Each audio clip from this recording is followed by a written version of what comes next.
नमस्कार दोस्तों, भी एक्टिव ज्ञान यूट्यूब चैनल में आपका दिल से स्वागत है।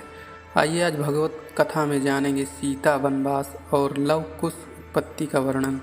श्री सुखदेव जी बोले, हे परीक्षित, इस प्रकार रामचंद्र जी राज्यसीन हुए तो उन्होंने यज्ञ और दान की धूम मचा दी। यहाँ तक कि उनके पास जो कुछ राज्य कोष और आभूषण आदि थे सब 3 प्रजाओं को बांट दिया। उनकी पत्नी सीता ने भी अपने सब भूषणों को दीन दुखी स्त्रियों और ब्राह्मणियों को दान कर दिया। यहाँ तक कि उनके पास केवल सुहाग चिन्ह को छोड़कर और कोई भी आभूषण न रह गया। हे राजन, रामचंद्र जी के उस दान से याचक अयाचक हो गए और चारों ओर उनकी प्रशंसा होने लगी। जब याचकों और प्रजाओं ने देखा कि महाराज ने दान यज्ञों में अपना सर्वस्व न्यौछावर कर दिया और अपने लिए भी कुछ नहीं रखा, तो उससे द्रवीभूत होकर लोग उनकी दी हुई वस्तुएं यह कहकर लौटाने लगे कि हे महाराज, अब हम तृप्त हो गए हैं, यह अपनी दी हुई वस्तुएं लौटा लीजिए, हमें नहीं चाहिए। क्योंकि हे त्रिलोकी के स्वामी भगवान, जब आप हम लोगों के हृदय में प्रवेश करके अपने प्रकाश से हमारे अज्ञान रूप अंधकार को दूर कर रहे हैं, तो आपने हमें क्या नहीं दिया।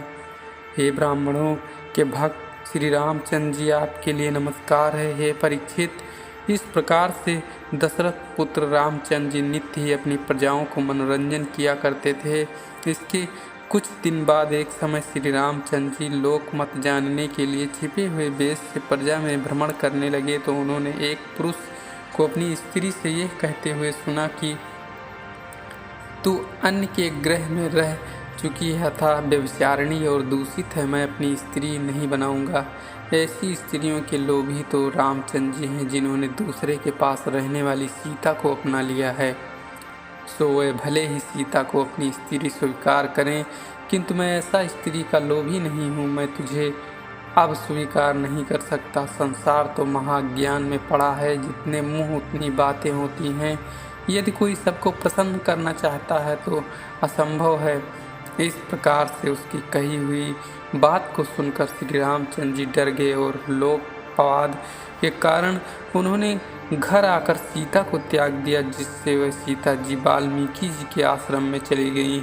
उस समय वह गर्भिणी थी। समय आने पर उनके 2 पुत्र उत्पन्न हुए। इनके नाम कुश और लव थे।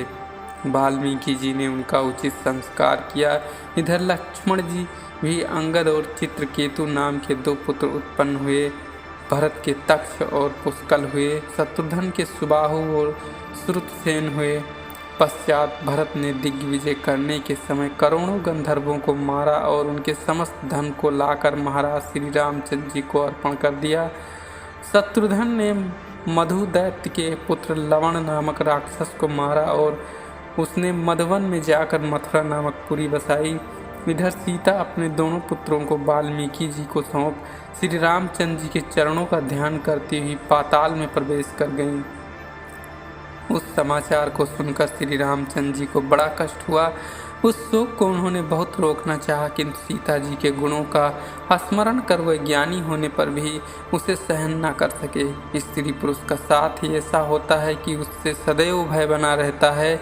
यह बात बड़े बड़े समर्थी के लिए भी सत्य है, तो गृहस्थ गंवारों के लिए तो कहना ही क्या है।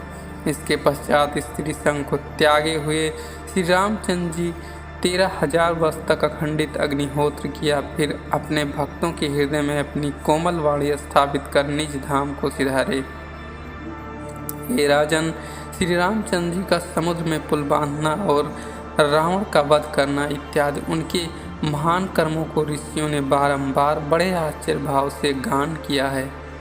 उनका प्रभाव अकथनीय, अतुलनीय और असमान है। तब आश्चर्य कैसा, उन्हें एक रावण के वध की क्या करोड़ों रावण की वध की शक्ति है। यह जो वानरों की सहायता से उन्होंने लंका पर चढ़ाई की और रावण को मारा, यह तो उनके लिए एक कौतुक मात्र था। उसी प्रकार सुग्रीव की मित्रता और बाली को मारना तथा सेतु बंध और लंका विजय आदि भी उनका एक कौतुक ही था, जिनके यश दिग्गंत तक फैले हुए और मरकंडे जैसे आयु वाले महर्षि सदा गुणगान किया करते हैं। वे रघुनाथ श्री रामचंद्र जी अद्वितीय हैं। उनके दर्शन सेवन आदि करने वाले सभी योगी महात्मा तर गए हैं।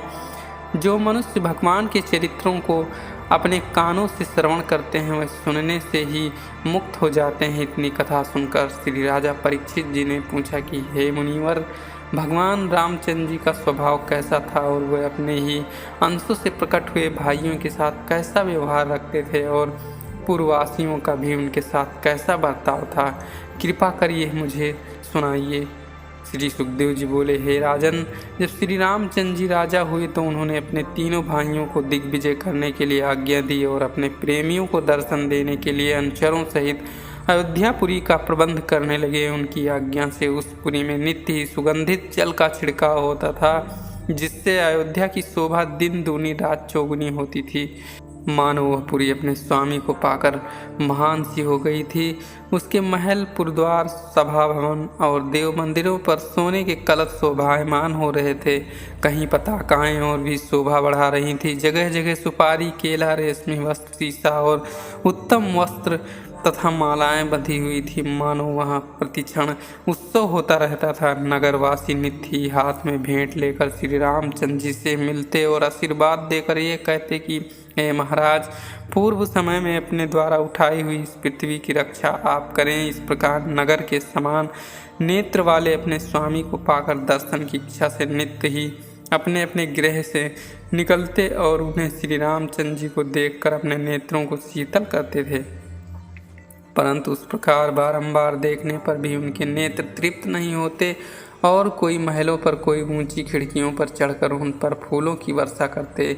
एक समय श्री रामचंद्र जी अपने पुरुषों में श्रेष्ठ महाराज इक्ष्वाकु के बनाए हुए उस राज सदन में गए कि जिससे वस्तुओं को अपार कोष और बहुत सी बहुमूल्य सामान भरा हुआ था। उस मंदिर की देहली का द्वार मूंगे से बना हुआ था और बैदूर मणि के खंभे लगे हुए थे। उसकी दीवारें स्फटिक की थी और स्थान स्थान में चमकदार मोती लगे हुए थे। उसमें एक से बढ़कर एक श्रेष्ठ सुंदर वस्त्र भूषणों से सुसज्जित स्त्री पुरुष, जो देखने में साक्षात देवता के ही समान जान पड़ते थे, बैठे हुए तथा काम कर रहे थे। उस सुंदर राजभवन को देखकर श्री रामचंद्र जी बहुत प्रसन्न हुए।